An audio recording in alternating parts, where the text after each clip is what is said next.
여러분 안녕하십니까? 하리다 방송을 시작하겠습니다. 며칠 전에 전통시장에 가서 과일을 사다가 귀에 확 들어오는 이야기를 들었습니다. 생선 가게 주인인 듯한 남성이 억센 사투리로 민주주의가 밥 먹여주나? 라고 말하는 것이었습니다. 그가 손으로 삿대질을 하면서 가리키는 것을 보니 어떤 정당 국회의원 이름으로 내건 현수막이 보였습니다.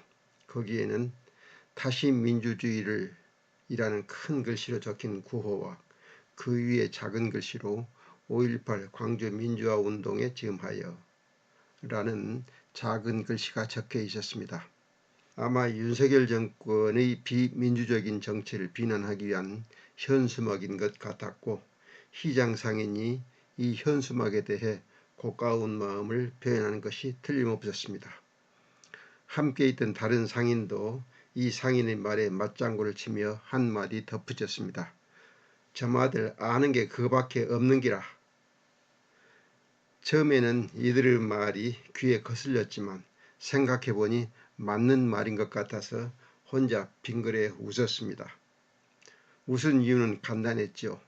그들의 경험이 그들에게 저런 말을 하게 만들었을 거라는 생각이 들었던 겁니다.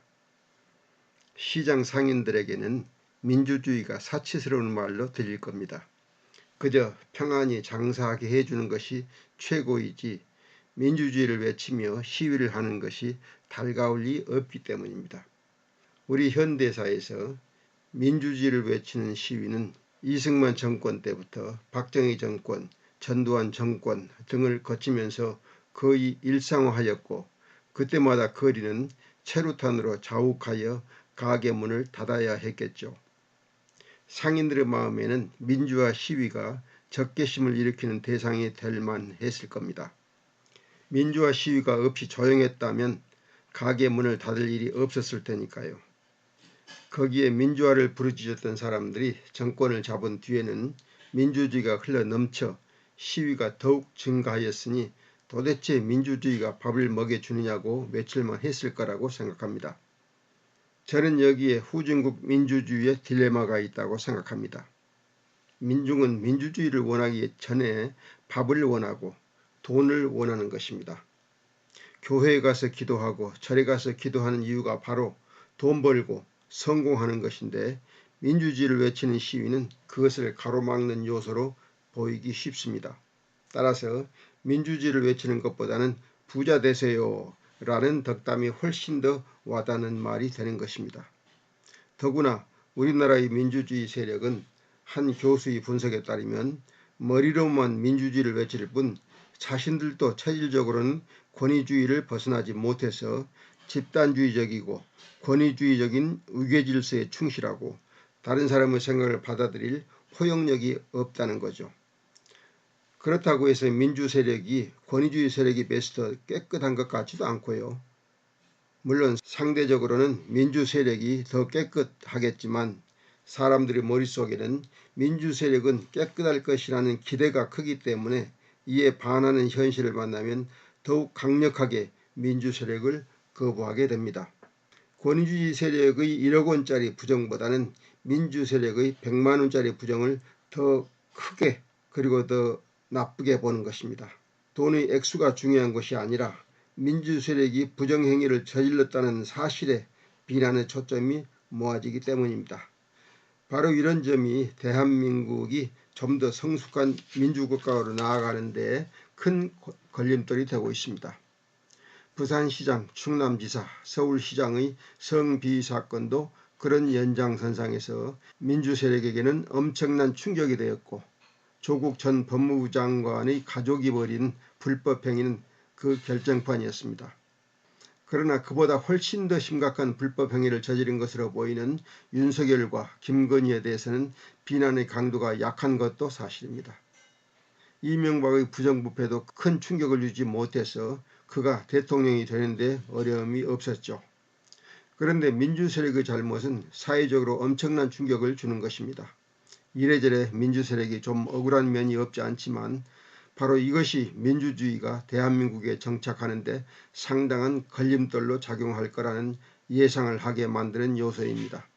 사람들에게 민주주의가 밥을 먹여준다 라는 확신을 심어주는 것이 민주세력의 성패를 좌우하는 열쇠이고, 민주주의와 민중의 밥벌이 사이에 상당한 상관관계가 있다는 현실을 보여주는 것이 민주세력의 사명일 것입니다. 최근 K-팝의 성공은 민주주의가 낳은 성공 모델입니다. 김대중 정권 이후 노무현 정권까지 10년간 국가는 창작의 자유에 제약을 두지 않았죠. K-팝은 그 정치적 환경을 아주 멋지게 활용한 예입니다. 만일 권위주의 정부가 예술을 정치적으로 이용하려 했다면 K-팝의 성공은 불가능했을 겁니다. 중국이 한류를 능가하기 위해서 국가가 지원해도 되지 않는 이유가 그들에게는 표현의 자유가 없다는 점이 가장 결정적인 것입니다. 이는 생각이 있는 중국인도 한탄하는 거죠. 한국의 경제적 성공 뒤에도 민주주의가 숨어 있을 것입니다. 권위주의로는 중진국으로 진입할 정도의 성공은 가능하지만 선진국으로 들어가기는 어렵다는 것이 많은 학자들의 분석이기 때문에 적어도 오늘날 대한민국이 선진국으로 인정을 받게 된 것은 민주주의가 뒷받침됐을 겁니다. 민주주의가 직접 나의 밥그릇을 책임져 주는 것 같지는 않지만 거시적인 삶의 질을 향상시켜 주었다면 우리가 민주주의를 가볍게 생각하여 민주주의가 밥 먹여주나 라는 말을 입에 담아서는 안 되리라고 생각합니다. 우리가 정말로 더 나은 사회를 만들려 한다면 지금보다 더 민주적인 정부를 가져야 한다는 점을 인식해야 합니다. 민주주의는 완성된 모델이 없습니다. 미국이나 유럽이 어느 나라가 이상적인 모델이 될 수 없습니다. 세계의 어떤 나라보다 더 민주적인 정부, 더 민주적인 사회가 우리의 목표가 되어야 합니다. 민주주의가 밥 먹여준다. 그리고 민주주의가 나를 더 행복하게 만들어준다. 라는 믿음을 갖도록 민주세력이 다양한 노력을 해야 합니다.